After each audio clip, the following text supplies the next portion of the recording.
پہلی شخصیت ہیں جو آپ مر کے دوبارہ زندہ ہوئی اور آپ نے وہ واقعات یا وہ چیزیں جو ان سی ہیں وہ ایکسپیرینس کی جو انسان موت کے بعد کرتا ہے اور کسی کو بتا نہیں سکتا، کیونکہ وہ تو چلا گیا ہوتا ہے، منتقل ہو جاتا ہے دوسرے جہاں میں، لیکن آپ نے وہ ساری چیزیں خود آبزرو کی. تو وہ ہمارے ناظرین کو بتائیں کہ کیا کیفیت تھی اس وقت. اصل میں فیضان تمہیں تو پتہ ہی، مجھے ایک بار نہیں 2 بار میں میڈیکلی ڈیتھ ڈکلیئر ہوئی ہوں. تو چلو یہ ہوتا نا کہ میرا خیال تھا، وہم تھا، یہ ایک کیفیت تھی.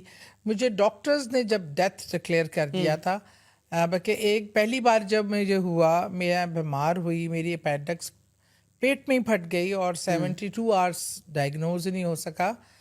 تو تب لاہور کے 2 بہت مشہور ہاسپٹل نے مجھے چیک کیا اور مجھے مردہ قرار دے دیا، اور میرا جنازہ وغیرہ کی تیاری شروع تھی. ابو نے کراچی سے آنا تھا، تو میری ہر کہانی میں میرے ابو کا آپ کو کنیکشن ساتھ بڑا ضروری ملے گا. اللہ تعالیٰ نے ہمیں ایک دوسرے کے لیے بنایا ہی، میرے والد سے میری جو اٹیچمنٹ ہے. بہرحال وہ ہوا کیا کہ اب میت رکھی ہے، اب سب بیٹھے رو دھو رہے ہیں، اب انتظار ہو رہا ہے کہ والد صاحب آئیں گے تو لے کے جنازہ وغیرہ ہوگا. اس میں میرے والد صاحب آئے اور میرے والد صاحب مجھے اٹھا کے بھاگ گئے. اس سے میں چھوٹی تھی، ایج اتنی نہیں تھی، 7-8 سال کی عمر تھی. تو وہ مجھے لے گئے، ایک اور ڈاکٹر تھا، ہاسپٹل تھا، گلبرگ کا ہاسپٹل ہے بڑا مشہور، UCH. اس کا نام میں اس لیے لے رہی ہوں کہ وہ ہاسپٹل ہے جس نے بچانے میں اہم کردار ادا کیا تھا. وہاں پہ چیک ہوا، وہاں ایک امریکن ڈاکٹر تھا، ڈاکٹر بینجامن.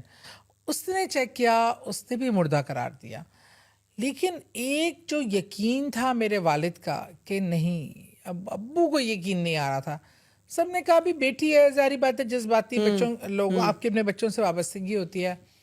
تو ڈاکٹر نے کہا کہ جب تمہیں 2 ہاسپٹلز نے کہہ دیا، میں نے کہہ دیا، تو آپ کو بلیو کیوں نہیں آ رہا؟ میرے باپ کا یقین تھا، یا ایک میرے سے اسپریچول باؤنڈنس جو تھی، انہوں نے کہا کہ یہ مرے گی نا، مجھے ادھر پتہ چلے گا. اچھا. اور مجھے دل کہہ رہا ہے، میرا دل اس چیز کی گواہی دیتا ہے کہ یہ مری نہیں ہے، یہ واپس آئے گی. اب ڈاکٹر نے میرا سارا heart beat, when sub check کر چکا ہوا تھا، تھورو چیک اپ کتنی بار. پھر اس نے، میرے ابو نے کہا اب اس یقین سے کرو کہ یہ زندہ ہے. تو ڈاکٹر نے پھر میرے ابو کو سیٹسفائی کرنے کے لیے، اور ایک بہت اچھا، وہ ڈاکٹر بھی بہت اچھا تھا، کیونکہ میں اپینڈکس پھٹنے سے اور زہر پھیلنے سے بالکل لاش کے طریقے سے ہرے رنگ کا مادہ تھا میرے جسم میں، ہر جگہ پھول چکی تھی. ڈاکٹر نے جب بہت ڈیپلی، بہت اس ٹائم شاید اتنے لیٹسٹ طریقے بھی اتنے سال پہلے نہیں ہوں گے، دیکھا تو ان کو ڈیپ ڈاؤن کہیں بیٹ، پلس کی بیٹ نہ فیل ہوئی ہے. تو اس نے کہا کہ ٹھیک ہے، میں سرجری کے لیے لے کے جا رہا ہوں، پر مجھے نہیں پتا یہ کس حالت میں بچے گی، یہ بچے گی کہ بھی نہیں بچے گی، کیا پوزیشن ہوگی. میرے والد نے کہا مجھے گوشت کے لوتھڑے کی صورت میں بھی مل جائے گی نا تو میں اس کو سنبھال لوں گا، آپ بس اس کو مجھے مطلب لے جائیں. وہ تھیٹر میں لے گئے انہوں نے. بہرحال جب سرجری کو بڑی 6-7 گھنٹے کی، اپینڈکس پھٹ کے ساری آنتیں گل گئی ہوئی تھیں، ساری نکال، کولن وغیرہ اتنا سا پیس مطلب رہ گیا. بعد میں جا کے سرجریوں سے میرا باؤل سسٹم بھی آرٹیفیشل بنا، سارا کچھ. اور امپاسبل ٹاسک تھا جو اللہ تعالیٰ زندگی دینے والا ہے اور کوئی بھی نہیں دے سکتا. اللہ نے اس کاوشوں کے نتیجے میں، میرے باپ کے اس یقین کے نتیجے میں اللہ نے مجھے دوبارہ زندگی دی. اور ڈاکٹر تب بھی کہتے تھے کہ یہ ساری زندگی نارمل لائف نہیں گزار سکے گی. نارمل کیا، میں نے واقعی نارمل لائف گزاری.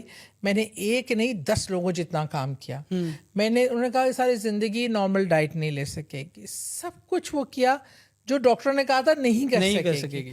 اور وہ صرف اور صرف اللہ پہ فیتھ، یقین.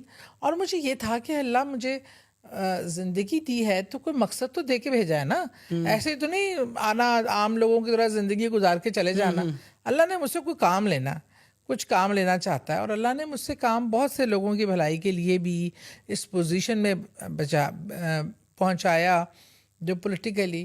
اور جو دوسرا واقعہ تھا اس میں تو میں نے سب چیزیں محسوس کی، سب کیا ہوا کیسے ہوا. اس میں میرا کیس، میں ایڈمٹ تھی لاہور کے ایک ہاسپٹل میں، اور میرے سرجن جنہوں نے میرا بنایا تھا باؤل سسٹم، وہ میرے سے ایک آپریشن ہوا، وہ بگڑ گیا اور